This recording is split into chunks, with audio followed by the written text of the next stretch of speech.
or will you have to wait till tomorrow? Yeah, I would say no. Nobody had tire issues last year in practice, so probably won't know until we get to the end of that first run of the first stage tomorrow. And I mean, Denny did the tire test. From what you've talked to him, do you have confidence, or? Yeah, I mean, every time you do a tire test, you do a lot of long runs. So Denny said that they put a lot of laps in at the tire test. So, I mean, I would expect it to be fixed, but you never know for sure until you get into the race. How do you feel about where you guys are at this year compared to last year?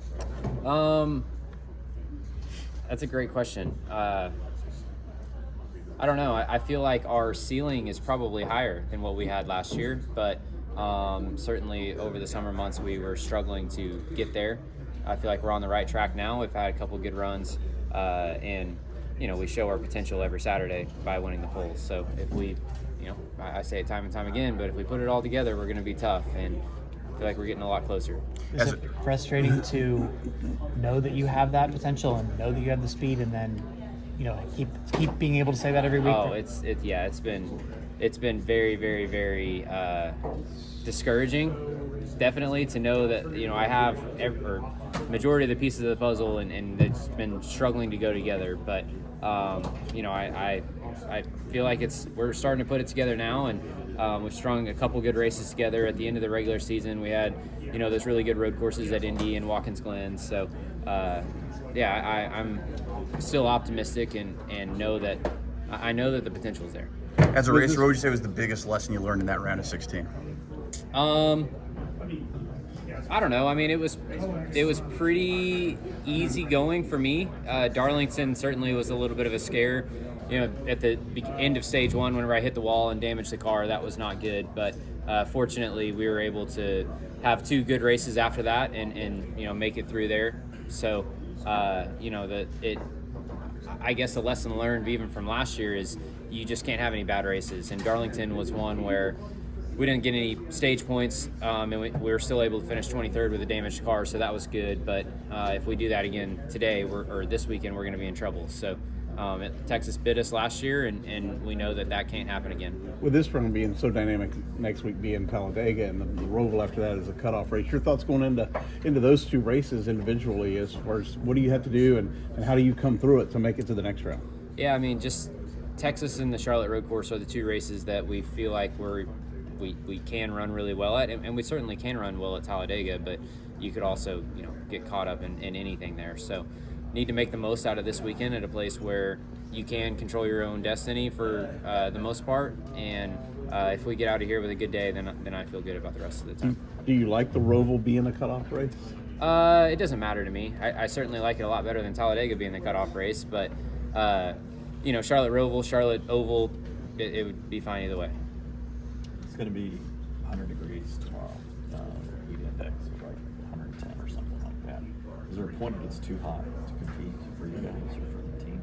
I mean, it's hot, but it's the same for everybody. And luckily, I got my best friend right here, so it'll help me out a lot. Everyone else pretty much has him now, so it is what it is.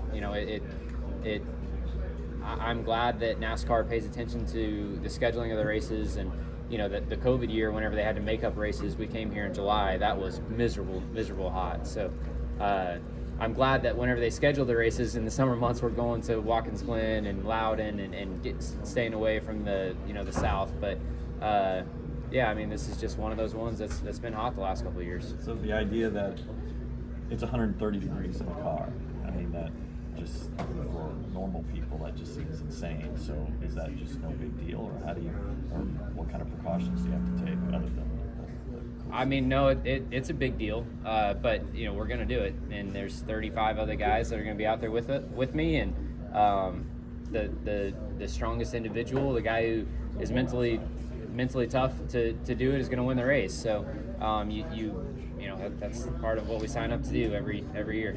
Did you like the seat technology, or do you like it, or is it just kind of a necessary evil that you have to use in these conditions? Yeah, I mean, it's certainly taken or mitigated, I guess, that driver toughness, because it has made it easier inside the car. It's not easy by any means, but it has made it easier than what it's been in the past. But it's the same for everybody, right? Everyone has the opportunity to use it, and so it is what it is. You know, if other people are going to use it, I'm definitely going to use it. Is it a major disadvantage when they stop working and starts adding that extra heat layer to you? Oh, that's bad. That's bad. Yes, it is certainly significantly worse whenever you have the vest on and there's no cooling going to it. So, you know, even if you just don't have the switch on, the water is going to get hot, right? So, yeah, if it doesn't work, you're in trouble. Would you rather have one of those back in the growing up in Oklahoma days of your summers up there? Would that have been made a little easier? I don't know. I'm on the fence about young guys getting it because me coming up through the series, like I remember Ratcliffe was my crew chief and he was like, "Oh, you're not getting a cool suit. You're too young. You know, you need to earn your keep, right?" So you do have to be trained to take it at some point. So certainly, growing up in Oklahoma in the heat and racing through the summer there was hot, and in my early parts of my NASCAR career, I think there has to be some sort of earning it. So, yeah. This track being your technical home track for NASCAR, they're talking about changing it to maybe March or April, possible reconfiguration, and then the schedule change, those aspects. What are your thoughts on that going forward? With whatever would happen? Yeah, I mean, I'd be up for anything. Certainly, if there's a mile and a half on the schedule that needs adjusting, it would be Texas. I think everybody would agree with that. But I think the 400-mile race was a huge step in the right direction. I really like that.